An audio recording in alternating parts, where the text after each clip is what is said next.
Stories by Shagufta চ্যানেলে আজ পাঠ করছি হুমায়ুন আহমেদ রচিত ছোট গল্প রূপা। ভাই, আপনি কি একটি ইন্টারেস্টিং গল্প শুনতে চান? আমি ভদ্রলোকের দিকে অবাক হয়ে তাকালাম। কিছুক্ষণ আগে তার সঙ্গে আলাপ হয়েছে, তাও এমন কোনো আলাপ না। আমি ট্রেনের জন্য অপেক্ষা করছি কিনা জানতে চাইলেন। আমি বললাম হ্যাঁ, এবং ভদ্রতা করে জানতে চাইলাম আপনি কোথাও যাচ্ছেন? ভদ্রলোক হাসি মুখে বললেন, আমি কোথাও যাচ্ছি না, আমি আমার স্ত্রীকে রিসিভ করতে এসেছি। ও চিটাগাং থেকে আসছে। ট্রেন 2 ঘন্টা লেট, ফিরে যেতে ইচ্ছে করছে না। বাসায় যাব আবার আসব, ভাবলাম অপেক্ষা করি। তার সঙ্গে এইটুকু আমার আলাপ। এই আলাপের সূত্র ধরে কেউ যখন বলে, ভাই আপনি কি একটি ইন্টারেস্টিং গল্প শুনতে চান, তখন খানিকটা হলেও বিস্মিত হতে হয়। অপরিচিত লোকের কাছ থেকে গল্প শোনার আগ্রহ আমার কম। তাছাড়া আমি আমার দীর্ঘদিনের অভিজ্ঞতায় লক্ষ্য করেছি, ইন্টারেস্টিং গল্প বলে যে গল্প শুরু হয় সে গল্প কখনোই ইন্টারেস্টিং হয় না। আমি কিছু না বলে চুপ করে রইলাম। ভদ্রলোক বুদ্ধিমান হলে আমার চুপ করে থাকার অর্থ বুঝতে পারবেন। বুদ্ধিমান না হলে এই গল্প আমায় শুনতেই হবে। দেখা গেল ভদ্রলোক মোটেই বুদ্ধিমান নন। পকেট থেকে পানের কৌটা বের করে পান সাজাতে সাজাতে গল্প শুরু করলেন। আপনি নিশ্চয়ই খুব বিরক্ত হয়ে আমার কথা শুনছেন। নিতান্তই অপরিচিত একজন মানুষ হড়বড় করে গল্প বলা শুরু করেছে। বিরক্ত হবারই কথা, কিন্তু সমস্যাটা কি জানেন? আজ আমার জন্য একটা বিশেষ দিন। এই বিশেষ দিনে আমার মজার গল্পটা কাউকে না কাউকে বলতে ইচ্ছা করে। যদি অনুমতি দেন গল্পটা বলি। বলুন। আপনি কি পান খান? জি না। একটা খেয়ে দেখুন, মিষ্টি পান, খারাপ লাগবে না। আপনি কি বিশেষ দিনে গল্পের সঙ্গে সঙ্গে সবাইকে পানও খাওয়ান? ভদ্রলোক হেসে ফেললেন, আন্তরিক ভঙ্গিতেই হাসলেন। ভদ্রলোকের বয়স 40-এর মতো হবে, অত্যন্ত সুপুরুষ। ধবধবে সাদা পায়জামা পাঞ্জাবিতে তাকে চমৎকার মানিয়েছে। মনে হচ্ছে তিনি স্ত্রীর জন্য খুব সেজেগুজেই এসেছেন। প্রায় 20 বছর আগের কথা।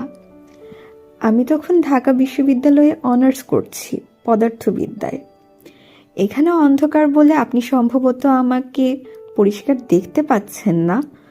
আলো থাকলে বুঝতেন আমি বেশ সুপুরুষ। 20 বছর আগে দেখতে রাজপুত্রের মতো ছিলাম। ছাত্রমহলে আমার নাম ছিল দ্য প্রিন্স। মজার ব্যাপার হচ্ছে, মেয়ে মহলে আমার কোনো পাত্তা ছিল না। আপনি ব্যাপারটা লক্ষ্য করেছেন কিনা জানি না, পুরুষদের রূপের প্রতি মেয়েরা কখনো আকৃষ্ট হয় না। পুরুষদের সবকিছুই তাদের চোখে পড়ে, রূপ চোখে পড়ে না। বিশ্ববিদ্যালয় জীবনে কোনো মেয়ে আমার সঙ্গে ভাব করার জন্য কিংবা কথা বলার জন্য এগিয়ে আসেনি। আমিও নিজ থেকে এগিয়ে যাইনি, কারণ আমার তোতলামি আছে, কথা আটকে যায়। আমি ভদ্রলোককে থামিয়ে দিয়ে বললাম, আমি তো কোনো তোতলামি দেখছি না, আপনি চমৎকার কথা বলে যাচ্ছেন। বিয়ের পর আমার তোতলামি সেরে যায়। বিয়ের আগে প্রচন্ড রকম ছিল। অনেক চিকিৎসা করেছি। মার্বেল মুখে নিয়ে কথা বলা থেকে শুরু করে হোমিওপ্যাথি ওষুধ, পীর সাহেবের তাবিজ, কিছুই বাদ দিইনি। যাই হোক, গল্পে ফিরে যাই। আমার সাবসিডিয়ারি ছিল ম্যাথ এবং কেমিস্ট্রি। কেমিস্ট্রি সাবসিডিয়ারিতে একটি মেয়েকে দেখে আমার প্রায় দম বন্ধ হয়ে যাবার মতো অবস্থা হলো। কি মিষ্টি চেহারা, দীর্ঘ পল্লব, ছায়াময় চোখ। সেই চোখ যেন সবসময় হাসছে। ভাই, আপনি কি কখনো প্রেমে পড়েছেন? জি না। প্রেমে না পড়ে থাকলে আমার সেই সময়কার মানসিকতা আপনাকে বোঝাতে পারবো না। আমি প্রথম দিন মেয়েটিকে দেখেই পুরোপুরি অসুস্থ হয়ে পড়লাম। সারা রাত ঘুম হলো না। প্রচণ্ড পানির পিপাসায় একটু পর পর গলা শুকিয়ে যায়। পানি খাই আর মহসিন হলের বারান্দায় হাঁটাহাঁটি করি।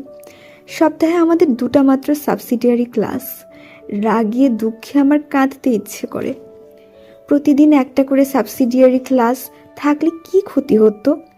সপ্তাহের 2টে ক্লাস মানে 50 মিনিট করে 100 মিনিট। এই 100 মিনিট চোখের পলকে শেষ হয়ে যায়। তাছাড়া মেয়েটা খুব ক্লাস ফাঁকি দেয়। এমনও হয়েছে সে পরপর 2 সপ্তাহ কোনো ক্লাস করলো না। আমার ইচ্ছা করতো লাফ দিয়ে মহসিন হলের ছাদ থেকে নিচে পড়ে সমস্ত জ্বালা যন্ত্রণার অবসান ঘটাই। সে যে কি ভয়াবহ কষ্ট আপনি বুঝবেন না, কারণ আপনি কখনো প্রেমেই পড়েননি। মেয়েটার নাম তো বললেন না, তার নাম কি? তার নাম রূপা। সেই সময় আমি অবশ্যই তার নাম জানতাম না। নাম কেন, কিছুই জানতাম না। কোন ডিপার্টমেন্টের ছাত্রী তাও জানতাম না। শুধু জানতাম তার সাবসিডিয়ারিতে ম্যাথ আছে এবং সে কালো রঙের একটা মরিস মাইনর গাড়িতে করে আসে। গাড়ির নাম্বার ভ 8781। আপনি তার সম্পর্কে কোনো রকম খোঁজ নেননি? না, খোঁজ নিইনি, কারণ আমার সবসময় ভয় হতো খোঁজ নিতে গেলেই হয়তো জানবো মেয়েটির হয়তো বা কারোর সঙ্গে ভাব আছে। একদিনের একটা ঘটনা বললেই আপনি বুঝতে পারবেন। সাবসিডিয়ারি ক্লাসের শেষে আমি হঠাৎ লক্ষ্য করলাম মেয়েটা হেসে হেসে একটা ছেলের সঙ্গে গল্প করছে।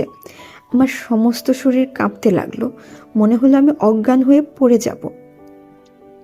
সব ক্লাস বাদ দিয়ে হলে এলাম এবং কিছুক্ষণের মধ্যেই সমস্ত শরীর কাঁপিয়ে জ্বর এসে গেল। আশ্চর্য তো বটেই। পুরো 2 বছর আমার এভাবেই কাটলো। পড়াশোনা মাথায় উঠল।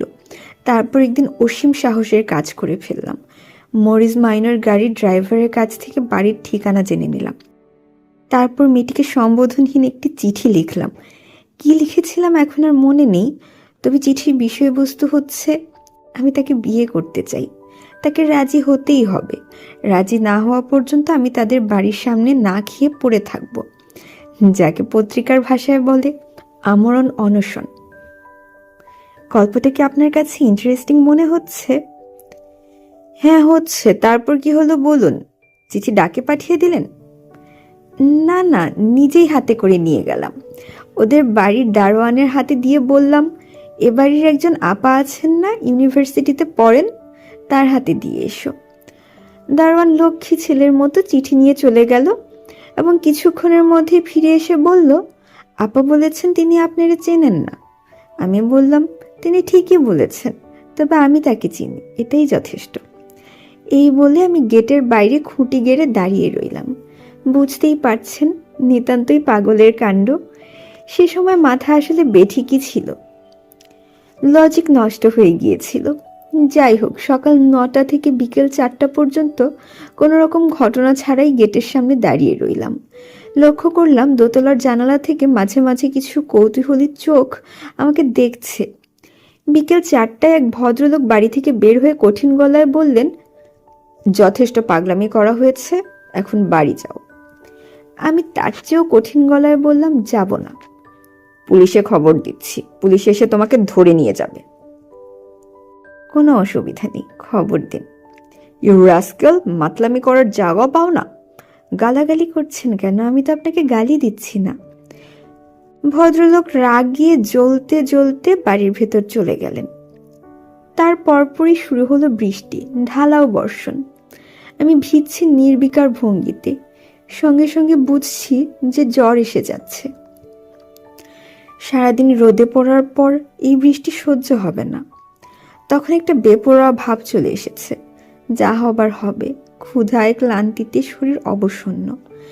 মাঝে মাঝেই মনে হচ্ছে এই বুঝি মাথা ঘুরে পড়ে গেলাম। ইতিমধ্যে আমি আশেপাশে মানুষদের কৌতূহলী দৃষ্টি আকর্ষণ করতে সমর্থ হয়েছি। বেশ কয়েকজন আমাকে জিজ্ঞেস করলেন, কি হয়েছে, এখানে দাঁড়িয়ে ভিজছেন কেন? আমি তাদের সবাইকে বলেছি, আমাকে নিয়ে মাথা ঘামাবেন না, আমি একজন পাগল মানুষ। মেয়েটির বাড়ি থেকেও হয়তো টেলিফোনে এই ঘটনার কথা কাউকে কাউকে জানানো হয়েছে। 3টি গাড়ি তাদের বাড়িতে এলো। গাড়ির আরোহীরা রাগী ভঙ্গিতে আমার দিকে অনেকক্ষণ তাকিয়ে থেকে বাড়ির ভেতর ঢুকলেন।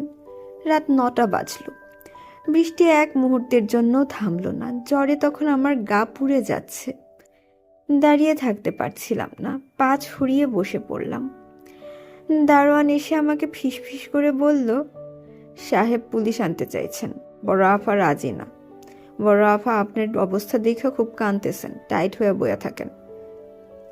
আমি টাইট হয়ে বসে রইলাম। রাত 11টা বাজলো।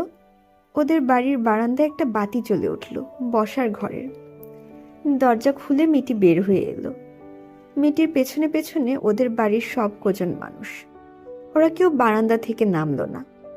মেয়েটি একা এগিয়ে এলো, আমার সামনে এসে দাঁড়ালো এবং অসম্ভব কোমল গলায় বলল, কেন এমন পাগলামি করছেন?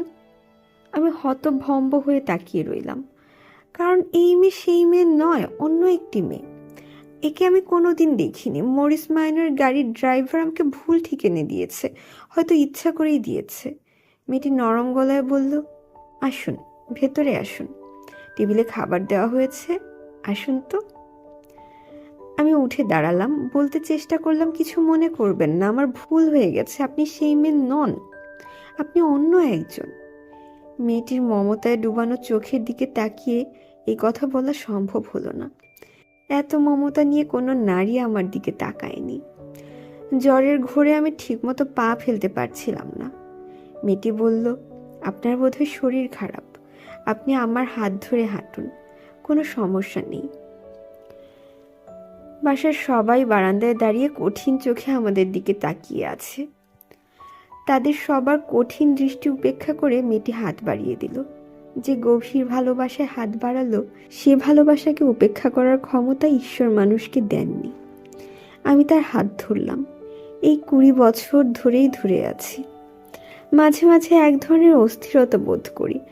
ভ্রান্তির এই গল্প আমার স্ত্রীকে বলতে ইচ্ছে করে, বলতে পারি না। তখন আপনার মতো অপরিচিত একজন কাউকে খুঁজে বের করি, গল্পটা বলি, কারণ আমি জানি এই গল্প কোনোদিন আমার স্ত্রীর কানে পৌঁছাবে না। আচ্ছা ভাই, উঠি, আমার ট্রেন এসে গেল।